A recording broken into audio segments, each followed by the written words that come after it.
Hi, welcome to Don't Pull the Chicken Switch 1.5 Minute Nugget. I'm your host, Kit Alowitz, checking in from Utah, back in Utah. Just arrived off the plane from Indiana, and I always just never get over the beauty of Utah here. I'm just landed, and behind me are mountains that look as great as the Swiss Alps, perhaps. Today, the topic I'd like to talk about, it's a long sentence, and it may be in the form of a true or false question, so I'd like you to think about it. But it's particularly of interest to me and fascination. Here it is. True or false? You can be knowledgeable with someone else's knowledge, but you cannot be wise with someone else's wisdom. Let me say it again. Have you chew on it.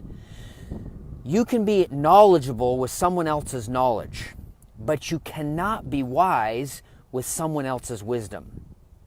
Let me give you an example.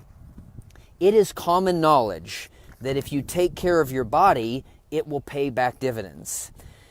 For example, it's knowledgeable that if you take care of your lower extremities, meaning your legs, over your lifetime, that they'll pay you back and provide energy for you. So I've been running, competitively off and on since I was 14 when I did high school track in Jervis, Oregon, and I put on some 50,000+ miles for my calculation of my legs. And have I ever stretched or done yoga or taken care of those legs? Not really. Now, I know the jury's out if stretching is even necessary, but I learned at a young age that you shouldn't stretch, so I haven't.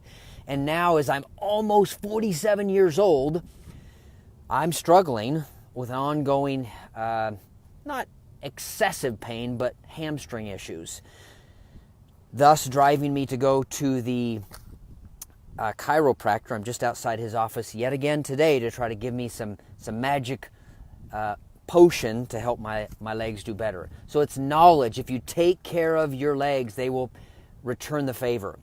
What's wisdom is doing something with that knowledge, which I have not. So there's the difference between knowing you should do something and having the wisdom to actually do something about it. The late Stephen R. Covey, one of my favorite authors of all time, used to have a saying that it is far better to listen with the intent to understand before you reply. That's common knowledge. The wisdom is doing something with it.